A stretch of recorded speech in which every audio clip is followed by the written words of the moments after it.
Thank you, Lawrence. Most of what Lawrence said was true, which is always a relief when you come to these events. So, first of all, I'd like obviously to thank Lawrence and the Research Centre for Translation and the Chinese University for inviting me. This is an honour to be here. And I don't say that to everybody. It's a real pleasure to be here. And also, the commercial part of the evening. This book is available at all good bookshops. No library, no home is complete without one. You know, when you find out how little royalties I get on this, you'll laugh even louder. PK was a friend of mine. He was a lovely man. I just adored him. And it was such a shame that we lost him. Apart from anything else, once I started work on this, I couldn't ring him up and say, what on earth did you mean? And that's one of the problems. I mean, Lawrence very kindly said that I represent the changes in society because I wasn't there. PK was there. Yes, he was there. I wasn't. Now that's really what I want to start thinking about. When you read a translation, who are you reading? Whose voice are you hearing? That's why the idea of the ghostwriter comes to mind. I did make some notes. I'll probably ignore them. And I'll probably forget to talk about half of this. It doesn't matter. Okay. I've been a translator since I was at high school. I did Latin for 6 years, French for 6 years, Greek for 4 years, a little bit of German, a little bit of Russian. But apart from the German and Russian, these other languages, every week, I translated a passage from French into English, another from English into French, from English to Latin, from Latin to English, from Greek to English, from English to Greek. Nobody ever told me how to translate. I never recall, there was never a teacher sat down and said, right chaps, this is what translation is and this is how you do it. It wasn't done in these days. We had to learn by doing it. How well I learned, well, you can be the judge of that. But I've been working at this since I was a teenager, trying to make a living at it. Well, those of you who've tried to make a living as literary translators will know what a foolish attempt that was. I took up teaching to fund my nasty translation habit, and I spent nearly 35 years preparing for retirement. And let me tell you, life after work is much better than life with work. So I'm now a freelance. I live in a beautiful part of the south of Scotland, within 5 miles of where I was born, and I can please myself. And I'm delighted to say that this was 6 months of really intense hard work, and it was difficult. If you're not a native speaker of Cantonese, then the written Chinese of Hong Kong can be quite difficult. There are not that many good dictionaries. Those of you who speak French will be aware of the Grand Ricci, the 7-volume Chinese-French dictionary, which is a model of what dictionaries should be like. It's a wonderful dictionary. If only we had something like that for Cantonese, or not for Cantonese, for Hong Kong Chinese. The written Chinese of Hong Kong is not very well served either. So I'd like to record at this point my gratitude to the staff at Renditions for helping me out. And also to various friends and ex-students and people like John Wakefield there, who answered my panic queries. What does this mean? It's not in the dictionary. Lord. And as always, one of the translator's greatest fears is, have I missed a joke? That sort of thing can keep you awake at night. Now, the problem is, you see, I may be speaking for, I may be speaking in the manner of, I may be speaking as the writer, but that doesn't make me the writer. Translators are not telepaths, nor are we spirit mediums, despite what Douglas Robinson suggested in his book, was it called Who Translates? 20 years ago, Douglas Robinson wrote a very interesting book on that area. Who translates? Who's speaking? When the customer, hopefully, one day goes into the bookshop and picks this up, who does he or she expect to read? it's PK's story. I knew him as PK. I know his pen name was Yesser, but he liked his own PK because apparently it's reminded him of a very vulgar Cantonese expression. It's far too vulgar for me to say at least. But PK and I, we had some grand times. But he was telling a story of things that he'd seen and done, of a life that he'd observed, how it felt like to be there. Now, I wasn't there. We were the same age. Similar interests, similar activities. He was a hippie in California, I was a hippie in Scotland. We listened to the same music. And by the way, there's the thing. BK translated the lyrics of rock music into Chinese. How easy is it to find out what the original song was? That's something. Just try that sometime. He didn't, of course, put footnotes in to tell me what song was being quoted. That was fun. So whose voice is it? This charming Hong Konger, with cosmopolitan education and encyclopedic knowledge of Hong Kong, especially Hong Kong cooking, Hong Kong restaurants. He was a gourmet. An encyclopedic knowledge of world cinema. Now, when I am speaking in this book, who are you hearing? Are you hearing his voice or my voice? It's his narrative. He decides which characters come and go and what happens in their lives. I can't change that. You know, I'm the tram driver. I just have to follow. He decided. But it's not his voice you're hearing. It's my music, my rhythm, quite often my jokes. Jokes don't translate well. Like Mona Baker, I think, at one point said that you cannot translate every joke. The only thing you can do is attempt to compensate for that by having a similar density of jokes per page in your text as is in the original, which means you have to make jokes up. Don't be shocked, viewers. Translators do make things up sometimes. So I'm continually trying to replicate a voice. Is it, as Douglas Robertson suggests, like being a spirit medium? Do I empty myself to let somebody else speak through me? Or is it more like a persona? Persona is the Latin word for a mask. Classical theatre, the actors wore masks. And the masks were stocked once. Just like in Chinese theatre, you know, in Jingju, for instance, the face painting is stock character, the wise old guy, the wily general, the nice young girl.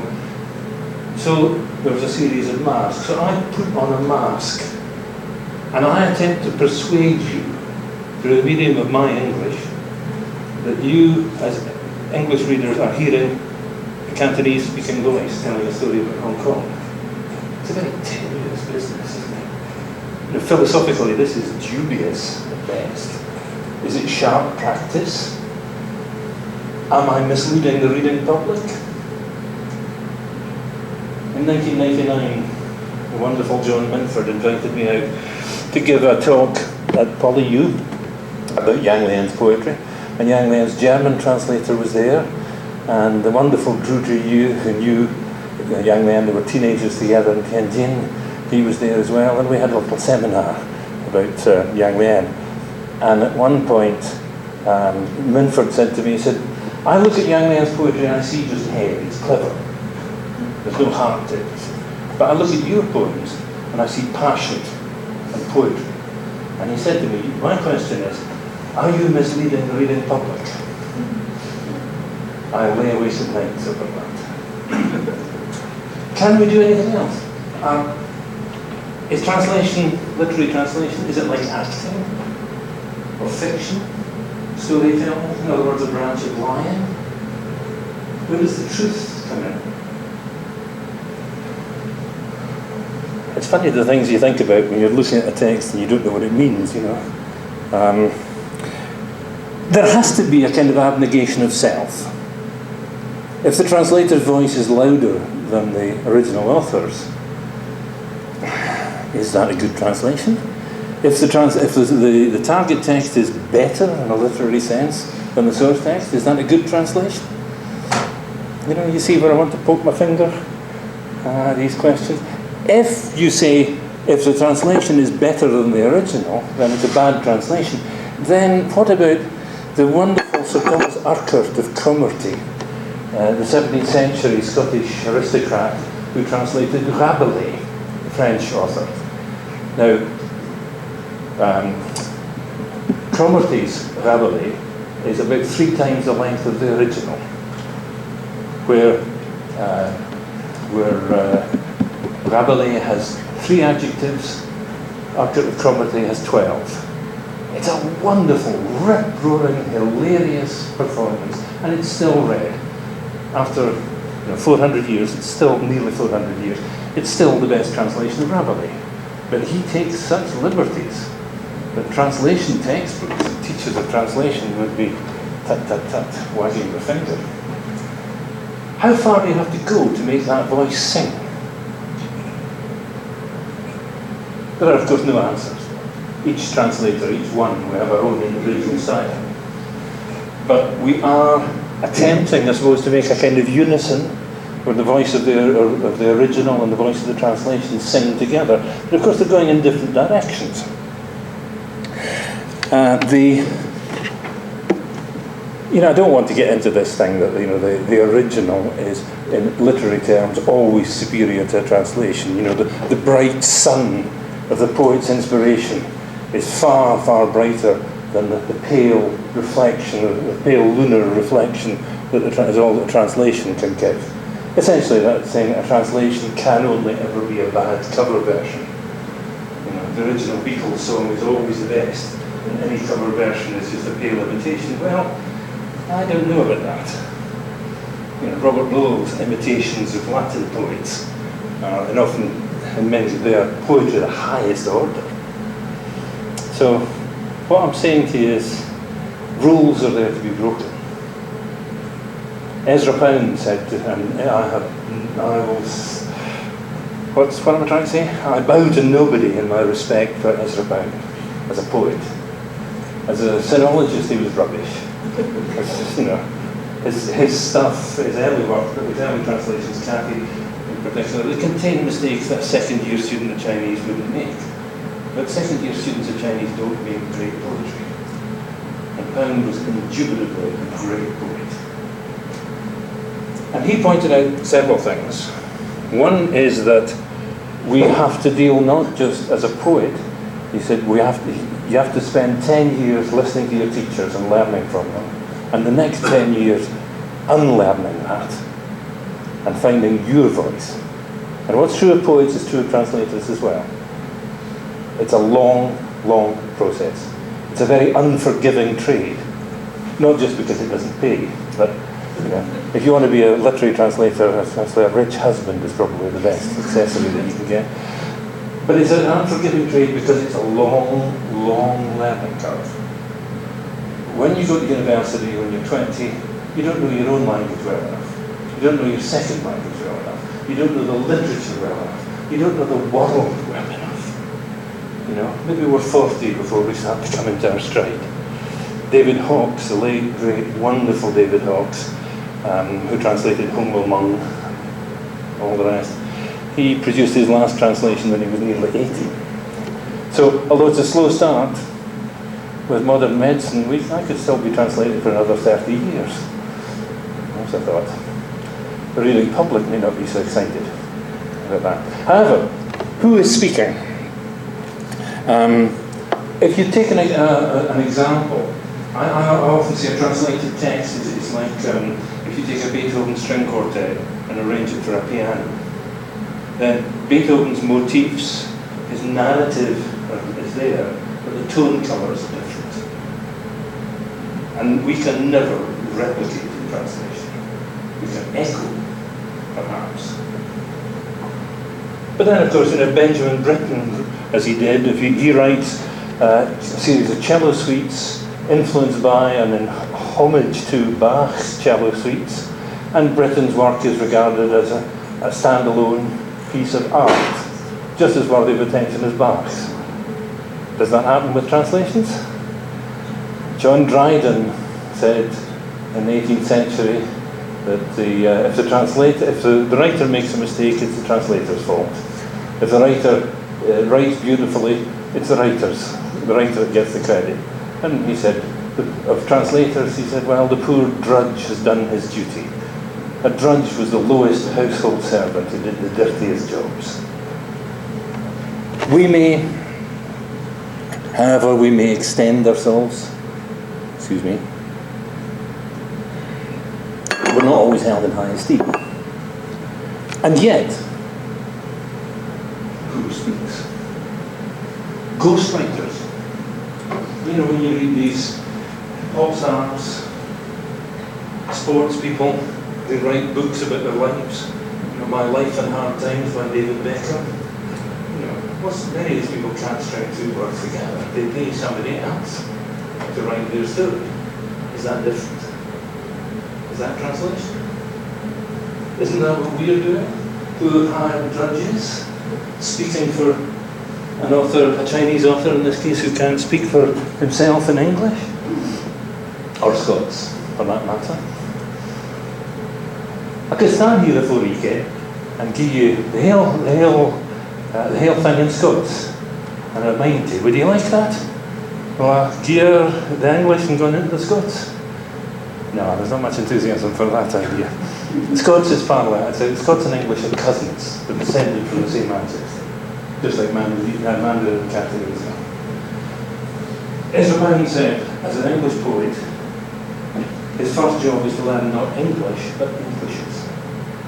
So many voices. When he was translating Shiji, the classic anthology as defined by Confucius, he has the voices of Midwestern farmers, of poor black sharecroppers from Mississippi, of high-toned Boston intellectuals. Pound made a point of using as many voices as he could. Because if we're going to be ghostwriters, it's no damn good if every writer sounds the same. Now, I yield to nobody in my admiration of Stephen Owen at Yale, a great specialist on Tang Dynasty poetry. But he produced an anthology 25, 30 years ago of Chinese poetry from the beginning up to the 20th century. It contains many wonderful things, but the problem is they all sound like Stephen Owen. You know, they're all great translations. But do you see the problem here? You know, if you're writing David Beckham's autobiography and Donald Trump's autobiography, you know, should they speak in the same voice? You might also add Bossy Lie's autobiography. Would he sound like Donald Trump? I don't know. But the point is that we have to, by some process of self-abnegation and transfiguration, we have to give the simulacrum of another voice. And I chose Ghost Composer from Yang Lian's work. It's one of the themes that runs through the book that I'm nearly finished working on. I'm going back through it again. He's asked about, I think 40% of the poems rhyme, and he's asked me to rhyme the poems. Have you ever tried to rhyme? Rhyming's not that difficult. Keeping the sense isn't that difficult. What's difficult is rhyming and keeping the sense. You know, you can have content and you can have form. The more form you have, the less content you get. The more content, the less form. It's one of these things, it's a trade-off. Like, you can get it good or you can get it quick, but you can't get both. So I'm working through that, but I noticed last week this idea of this structure, one of the structural things that puts the first part of the book, holds the first part of the book together, is a series of poems all called Ghost Composer.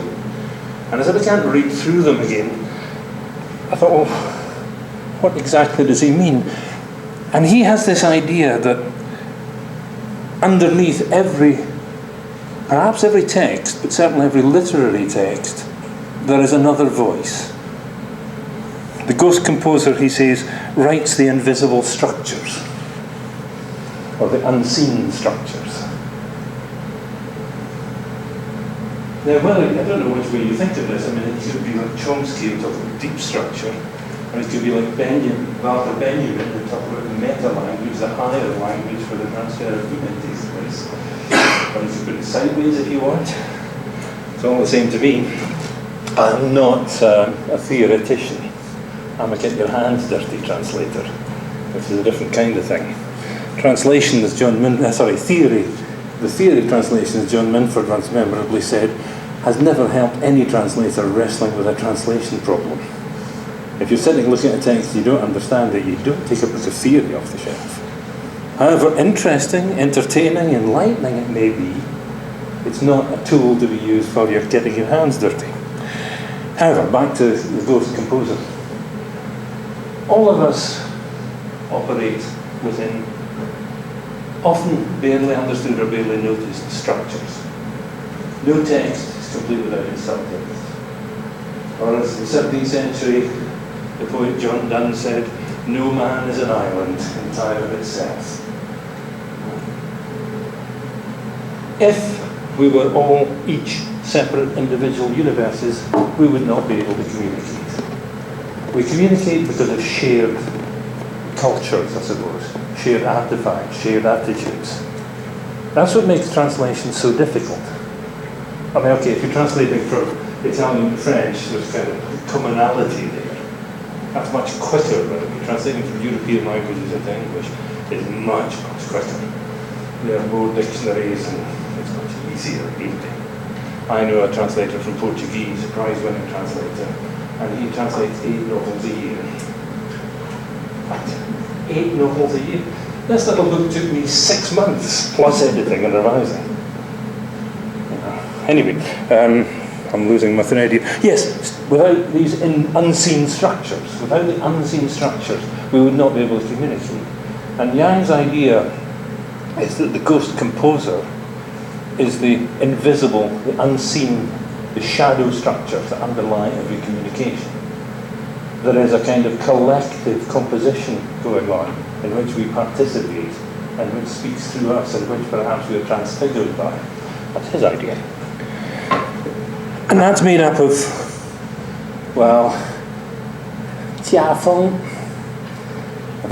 He uses this idea as a preface to the book, Jiafeng family tradition. But of course he makes jokes, Feng the wind. He makes jokes about wind all through this, and it's very difficult, particularly as wind in English has a vulgar sense as well. It's very difficult to get around some of these things. But that tradition that's handed down within families, within communities, within nations, the things that we take for granted. When I first met my wife, who's born and bred in Beijing, she's actually recently discovered her great uncle was the grandson of an emperor, a Manchu aristocracy. I always knew she was a princess. Excuse me. The thing was, though, when I first met her, I had a very academic education. I had lived in China, and I could read literary criticism in China and Chinese. I could read literary theory. I could read classical Chinese. No problem. But I didn't know simple, homely, everyday words like drawer, kitchen drawer. I didn't know words like that. And she said to me once, "But everybody knows that." I'm like, no. Right, the point is, if we're talking across cultures, your sense of what everybody knows, these two gentlemen of the American persuasion, is not the Scottish sense of what everybody knows. It's like a Venn diagram that overlaps with the other bit. And that is the water that transmitters between what's said and what's meant, between what's said and what's understood. And there is a ghost composer at work. There are unseen, unconscious structures, going right back perhaps to Jung's archetypes, the constituents of the human mind that go back so deep, they're collective, the same motifs you find in fairy tales in every culture, to just your assumptions. Everybody knows that. So we have to negotiate our way around these. No, that's okay, thanks. That's okay. So there are voices whispering through us. And the job of poets and fiction writers, the job of literature, is to listen to these voices and articulate them. Now, if you want to say something that's unsayable, you can use the wonderfully lucid language of mathematics. You can paint a picture. You can write a piano piece, play it on your saxophone. But to use language to say what cannot be said, that's the job of poetry. Can you translate that? A text that attempts to say the unsayable, is that translatable? My very dear friend, Dr. Drew, very erudite, wonderful man, an admirer of translation theory, says, no, that cannot be translated. Poetry cannot be translated. I say, well, I do it every day. He said, no, but that's not translation. He said, that's recreation. I said, okay, well, what am I recreating? And it's a circular argument. We had 10 years for almost 2 or 3 times a week we'd argue about this, to see who could wind the other one up. What are we doing? I think there are voices in us. The ancestral voices that speak within us, and there are the new voices that challenge these things. We're all, as each unique individual, we have a voice that cannot be replicated, and yet, as actors, as ghostwriters, as liars, literary translators have to try and do that. We have to pretend to be somebody else. Now that's not so shocking. All translators pretend. Legal translators just pretend to be lawyers. If you want to be a medical translation, don't go away and spend 10 years learning to be a doctor. Spend 2 or 3 years learning how doctors write. That's all you need to do. This is one of these areas where being 70% convincing will get you a very long way. But almost 70% convincing, this is Holton's law. 70% convincing often justifies 30% accurate. It's being convincing. Because the message is not in the words. 2,000 years ago, when the Mao brothers wrote the preface to Shooting, the classic of poetry, 意在言外, meaning lies beyond language. Neurolinguistics confirms this. Language learning confirms this. If you learn a second language and you pronounce every syllable perfectly, people will go, excuse me, beg your pardon? It is not the syllable level where meaning is transferred, nor is it the word level. It's sentence level.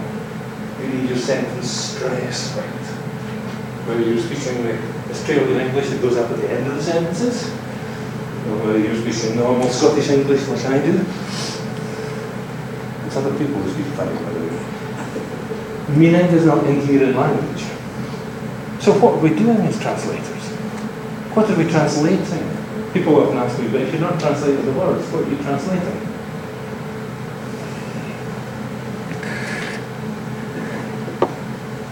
I'm not going to answer that. It's up to you. We are ghosts in the machine, in that famous sense, because all the machinery of translation that can be described, perhaps, by linguistics or psycholinguistics or neurolinguistics, as we examine what flashes on and off in the brain as we translate. These are all the things that can be counted. They don't make beauty. They don't make people weep. And a translation that doesn't move, a literary translation that doesn't move the reader, it's like a joke that isn't funny. Not much point in that, is there? I have, somewhere tucked away in the back of my mind, quite a long list of bad translations of jokes, but 5 minutes with Google and you'll find them all. You really don't need me. But the point is, this is getting close to this Scopus theory, reader response. That if the text doesn't have the same effect on the target language reader as it had on the source language reader, then it's not working. Well, that's a kind of very crude way of measuring things. And this is one of my worries about theory. We were talking earlier on about the use of metrics in education for measuring teachers' performances and students' performances. Well, metrics only counts the things that can be counted. It doesn't count passion, doesn't count the time when a student is moved to tears in a lecture theatre, It only counts things that can be counted. And theory only theorises about things that can be theorised about. And some things, I think, are perhaps ineffable. That wonderful word that means unsayable, unspeakable. And when we're dealing with literature, that's where we have to go. It uses Well, as I wrote somewhere, much great poetry was written with our heart's blood. Du Fu didn't just sort of, Mozart was supposed to have written, on the billiard table, playing with billiard balls with one hand and talking to his wife while he wrote out this sublime music for which he said he was only the carrier. Du Fu wasn't like that, as far as we know. We'll never know really, but I don't see him do that. Du Fu wrote because he hurt. His child was dying, or his child had died. Everything was wrong in his life. He wrote because he was rejected and despised. He was forgotten. He was having a hard old time, Du Fu. So his poems aren't sort of jolly little sing-along things. You have to get something of that into your translation. We have to write that ghost. We have to become the ghostwriter. Du Fu will never speak to us in English. So just like David Beckham, or any other sports stars who are too stupid to write, we have to do it for them. So I'm not saying that translation is a sort of social service, helping the poor disadvantaged dead author who didn't speak English. That's not what I mean at all. That's one of these sort of colonial hierarchies. Where, for instance, in the 18th century, Pope's version of Latin, the Latin poet Virgil, he was criticised because he domesticated him with liberty. He turned Virgil into an English gentleman. And Publius Vergilius Maro, to give him his full name, may have been many things, but he was a slave owner like most Romans. English gentlemen weren't slave owners until the early 19th century or the mid-19th century. Different social milieu. Publius Vergilius Maro, whatever the medieval Christians thought was not Christian, most English gentlemen were. You see what I'm getting at here? Structural gaps. Translation, it is. In the preface to the 1611 King James version, the authorised version of the Bible, translation it is, which, I've just lost it. But something about lifting the curtain and letting the light in. It's a beautiful passage. It's well worth looking up the preface. The translation allows what was previously occult, and the root meaning of occult means hidden. And if you don't speak a language, it is forever hidden to you. So as translators, most of our readers are monoglots. So the wonderful Tiandrew, PK's original novel, is closed. It's hidden. Unless we step up to the plate. And despite our theoretical reservations, despite our understanding that I can never speak with his voice, I can never be him, I still have to pretend. I have to ghostwrite. And get in touch with my own inner ghost composer. Try and find a way of being convincing. Of making a product, not in the commercial sense. Something that is pro means for. Substituting for, and the ducery as an education means to lead. So I'm, on behalf of the poet, I'm leading him, or the writer, I'm leading him to a different audience. Now, how are we doing? Yeah, I'll stop in a minute. There's one more thing to complicate things, I said earlier on, I just want to come back to something I said earlier on, that the source text and the target text are moving in different directions. The source text is coming out of its own culture, and actually very often circling back into it. The target text is trying to do something quite different. It's trying to penetrate a culture. It's trying to transfer. Right? Let me remind you of the Latin verb. Translate, latum, is the participle of the verb ferry, to give you transfer. They're the same verb. Ferro, tuli, latum is its full paradigm. We carry across. We transfer. We translate. In Greece, if you see the word metaphor written on a van, it's moving. A moving house. It takes stuff from A to B. So do we pretend? I don't know. We have to speak in tongues. And after a lifetime of working away at this, I I can tell you that it's possible and it's necessary to develop different voices. An actor who only plays one part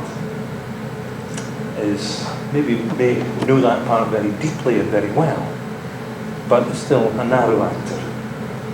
In our time, we have to, Shakespeare said, play many parts. We have to learn different voices. And that's a lifetime's work. But believe me, addressing the younger part of the audience, starting out in your career, is worth it. It is absolutely worth it. Translation is the best job in the world. If only publishers would pay more. You'll probably find that written on a piece of pottery in Babylon. Life is tough, say the translators. Right, so there we are. So I'm going to finish with a tear in my eye, and I'm going to be taking questions. Thank you for listening.